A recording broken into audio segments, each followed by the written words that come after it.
Davom etamiz. Toshkent shahrida milliy statistika tizimini yanada takomillashtirish, xalqaro standartlarga muvofiqlashtirish va aholi hamda qishloq xo'jaligini ro'yxatga olishga tayyorgarlik jarayonlarini muhokama qilishga bag'ishlangan muhim xalqaro anjuman bo'lib o'tdi. Milliy statistikada yangi bosqich, shaffoflik va xalqaro standartlar sari mavzusidagi konferensiya mamlakatimiz statistika sohasida islohotlarni yanada chuqurlashtirishda muhim qadam bo'ldi. Tadbirda xalqaro tashkilotlar va ekspertlar, davlat idoralari va ommaviy axborot vositalari vakillari ishtirok etib, statistik ma'lumotlar sifatini oshirish, yalpi ichki mahsulotni qayta hisoblash, inflyatsiyani aniq hisoblash metodologiyasi va ro'yxatga olish jarayonidagi yangiliklar haqida fikr bildirishdi. Batafsil navbatdagi lavhamizda. Dunyodagi rivojlangan mamlakatlarning ko'pida har 10 yilda aholi qayta ro'yxatga olinadi. 5 yilda esa qishloq xo'jaligi ma'lumotlarini yangilab boradi.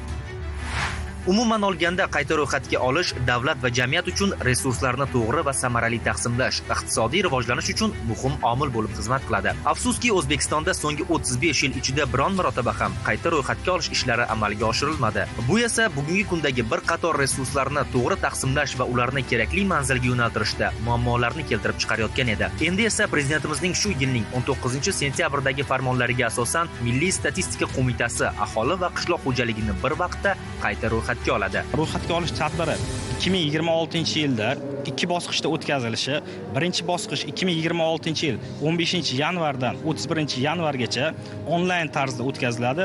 Ya'ni bunda fuqarolar o'zlari erkin holatda istalgan vaqtda Vanadi tizimi orqali internetga kirib, o'zlari haqidagi savollarga javob berib, ro'yxatdan o'tishlari mumkin bo'ladi. Keyingi bosqichda biz onlayn tarzda ro'yxatdan o'tmagan fuqarolarni aniqlab, 4-28 fevral kunlari hududlarda mahalla yettalik a'zolari ro'yxatga olish jarayonlarini o'tkazishadi.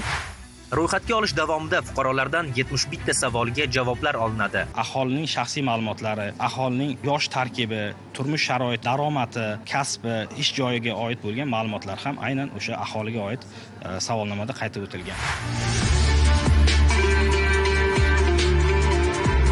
Konferensiya doirasida qayta ro'yxatga olish bilan birga yana bir muhim masala ko'rib chiqilmoqda. Bu mamlakatning yalpi ichki mahsulotini qayta hisoblash natijalari. Mamlakatda fabrikalar ko'proq ishlasa, dehqonchilik rivojlansa va xizmatlar yaxshilansa, yalpi ichki mahsulot oshadi. Bu esa sizning oilangizga ham bevosita ta'sir qiladi. Ya'ni oylik daromadingiz oshadi. Bozorlarda mahsulotlar mo'l-ko'l bo'ladi. Buning ortidan esa narxlarning pasayishi kuzatiladi. Xalqaro valyuta jamg'armasi ekspertlar bilan birgalikda O'zbekiston Respublikasi oxirgi 7-8 yildagi yalpi ichki mahsuloti metodologik jihatdan takomillashtirildi, ya'ni to'liq inobatga olinmayotgan sohalar qo'shib olindi va qayta hisoblab chiqildi. Bu aytaylik, mana 2024-yilda yalpi ichki mahsulotimiz 1464 trillion atrofida bo'lgan bo'lsa, hozir 80,9 trillionga oshgan, 5% hisoblanganda 5-6% ga nominal hajmi yuqoriroq chiqdi va bu 2017-yilgacha qayta hisoblab chiqilgan. Milliy statistika tizimi bizni ish joyimiz, daromadimiz, yashash sharoitimiz va oilamiz farovonligi bilan bevosita bog'liq. Biz ro'yxatga olishda ma'lumotni berish, narxlar va yalpi ichki mahsulotni kuzatish orqali o'zimiz va jamiyat hayotiga ta'sir o'tkazamiz. Shunday ekan, qayta ro'yxatga olish jarayonlarida siz ham faol ishtirok eting.